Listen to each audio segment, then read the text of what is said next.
Series connection के बाद हमारा नेक्स्ट टॉपिक आता है सेल्स इन पैरेलल। तो पैरेलल आपको पता ही है कनेक्शंस कैसे होते हैं। जब सेल के सारे पॉजिटिव टर्मिनल हम एक पॉइंट पे कनेक्ट कर दें, सारे के सारे नेगेटिव टर्मिनल एक पॉइंट पे हम कनेक्ट करते हैं, तो ये पैरेलल कनेक्शन आप देख सकते हो।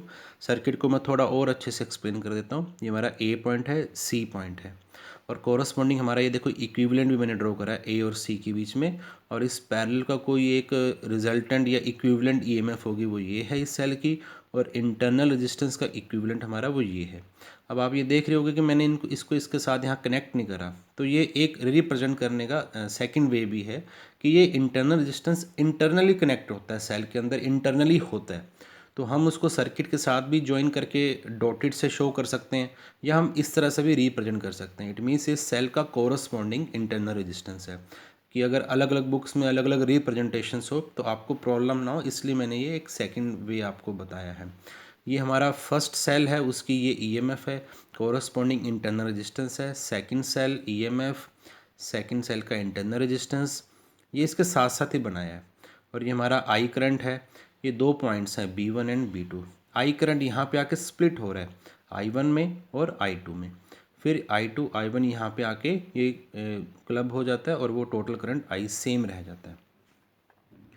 The potential difference between the terminals of first cell, ये जो हमारा फर्स्ट सेल है इसके क्रॉस हमारा जो पोटेंशियल डिफरेंस कितना होगा, V equal to VB1 minus VB2। तो ये वही फॉर्मूला रहेगा, कोरस्पॉन्डिंग ईएमएफ माइनस जितना ड्रॉप हो रहा है, तो I1 इंटू R1 ये ड्रॉप हो रहा है यहाँ पे, तो वो हमारा पोटेंशियल डिफरेंस है। यहाँ से हम I1 की वैल्यू कैलकुलेट कर लेंगे।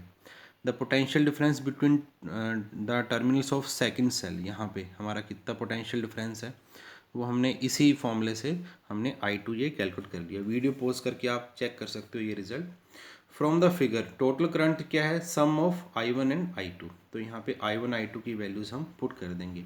ये डेरिवेशन पोर्शन थोड़ा सा कॉम्प्लिकेटेड है, आप इसको केयरफुली नोट करके भी रीचेक कर सकते हो या मेरे साथ साथ आप इसको समझ भी सकते हो। तो अब ध्यान से देखो, यहाँ पे वैल्यूज पुट करने के बाद मैंने क्या करा, ये R1 डिनोमिनेटर में है, वो इसके नीचे भी है इसके नीचे भी, तो मैंने सेपरेट कर दिया। उसी तरह R2 भी कर दिया। अब मैंने क्या करा, ये वाला जो EMF वाला पोर्शन है पॉजिटिव है तो वो एक साथ रख दिया, और ये हमारा वोल्टेज है पोटेंशियल डिफरेंस वाला माइनस V कॉमन लेके 1/R1 प्लस 1/R2 लिख दिया। इसको अब हम सॉल्व कर लेंगे। बेसिकली इसको हम सॉल्व करके एलसीएम ले लेंगे R1 R2, ऊपर आ जाएगा R1 प्लस R2, और ये माइनस का उधर जाके ये प्लस का हो जाएगा, और ये करंट इस तरफ है वो इधर ले जाके माइनस में कर दिए। आप इसको किसी और वे से भी कर सकते हो। अल्टीमेट हमने V कैलकुलेट करने, तो हमारा ये V रिजल्ट आ गया जो पोटेंशियल डिफरेंस है। आप इससे ही मैच कर सकते हो ये किस तरह से आया।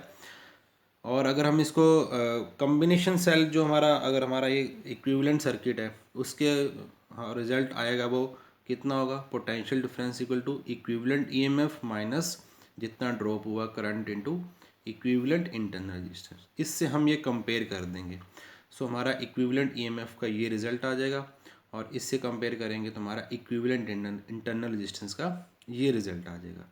सो अब हम इसको इससे डिवाइड कर देंगे तो हमारा एक और रिलेशन आ गया। तो ये पैरेलल सेल का बेसिकली ये एक सेल्स इन पैनल्स का ये हमारे रिजल्ट आए हैं कि इक्विवेलेंट ईएमएफ ये हो जाएगी, इक्विवेलेंट रेजिस्टेंस ये हो जाएगा। थैंक्स।